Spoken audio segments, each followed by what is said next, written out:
next step is to put the rest on. For this bow build, I'm going to be using a Hamskea Epsilon, which is a brand new rest for them this year. It's a slightly narrower profile than the Trinity or some of the older Hamskea rest. It's also got a kind of a newly designed fork there on the end. There's been a ton of buzz about this rest, and we've sold a pile of these already.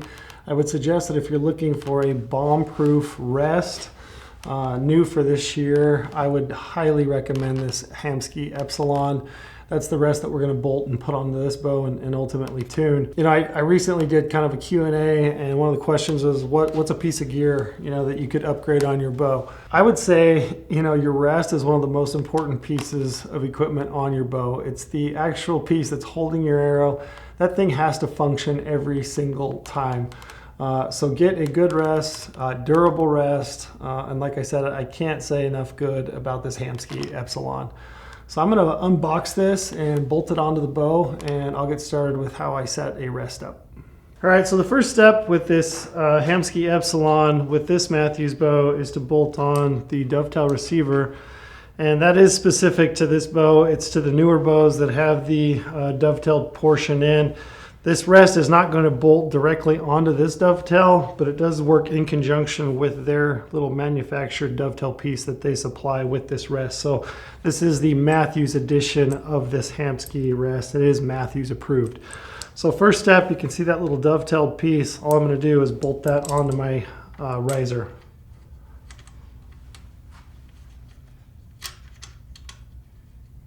So I bolted on the dovetail receiver portion of the rest that sits here on the riser.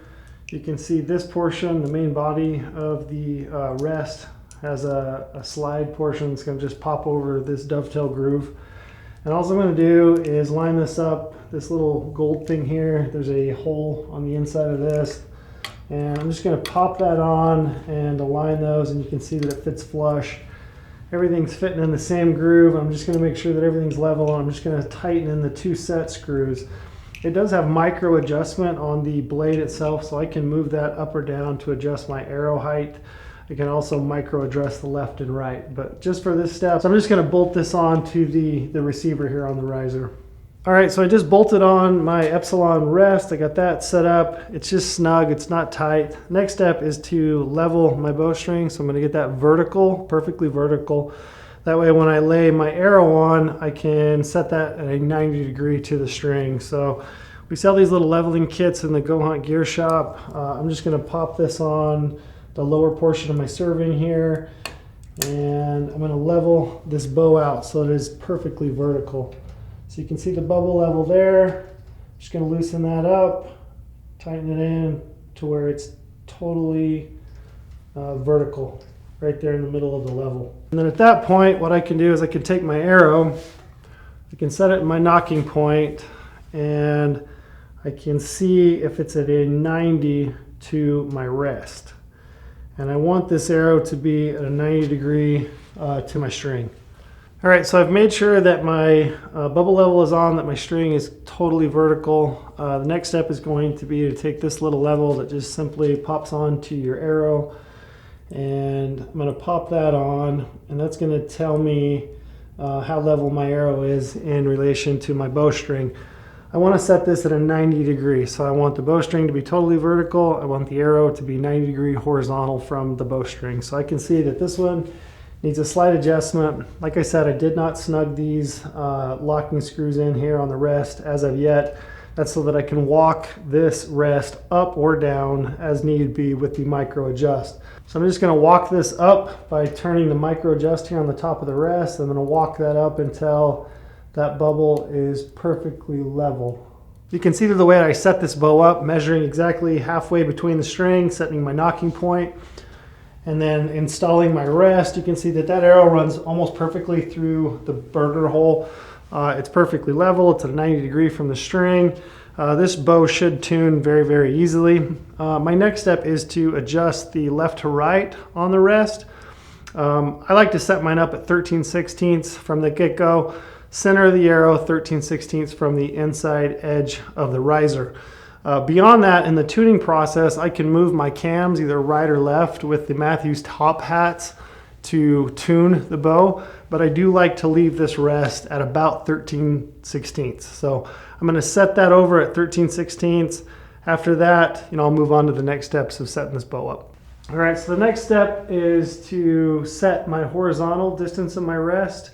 So I'm going to set that at 13/16. What I'm going to do is I'm going to take this tape measure, I'm going to kind of hold it. I'm going to put the 1-inch mark right at the edge so that I've got a nice precise measurement inside edge of the riser.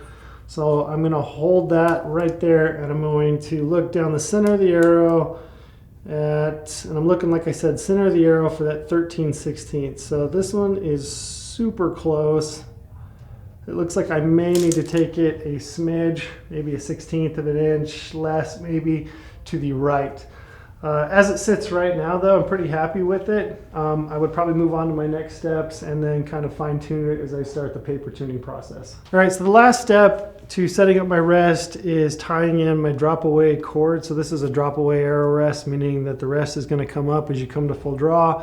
I'm going to tie in the cord to the bottom limb so that as that limb jumps forward, it's actually going to pull this rest out of the way. So you can kind of imagine or see how that works.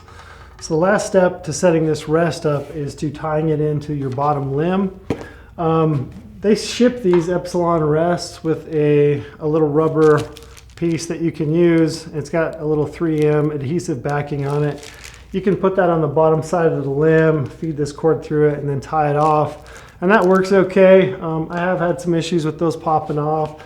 My preferred method, and I'm going to touch on another piece of the setup process that I use this foam for. But what I like to do is I pick up this foam. It's just a thin foam that you can get at any craft store. I got this at Joann's today on my way into town. But it's just a black adhesive backed foam.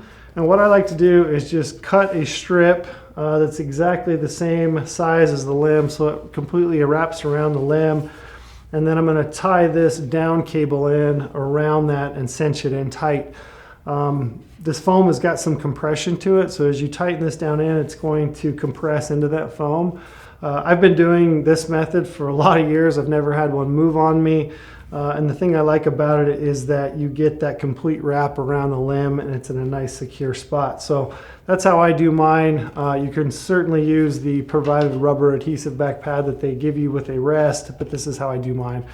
So next step, I'm going to take some scissors. I'm just going to cut me a wide piece of foam here, maybe 1 inch, 3/4 of an inch. And I'm just going to be generous with it at first. I'm going to actually wrap it around and measure it, and I'll cut it so it fits flush together. So I just wrap this around, give me an idea on where those connect. I mark it with my fingernail, and I'm just going to take my scissors and cut that piece right there. So I've got my piece of foam here. I'm just going to pull the adhesive backing off of it. I'm going to lay this portion to the inside edge. I do want to avoid, any contact with my cable or any part of the cam, so I'm going to move it out here into this portion of the limb. I'm just going to kind of stick that on, lay it in, and wrap it around, and press that in. This foam is quite tacky. It's got like a nice feel to it, and also this adhesive backing is super sticky. I'm going to do the actual shelf of my bow here as well, which keeps it nice and quiet should your arrow pop off the rest.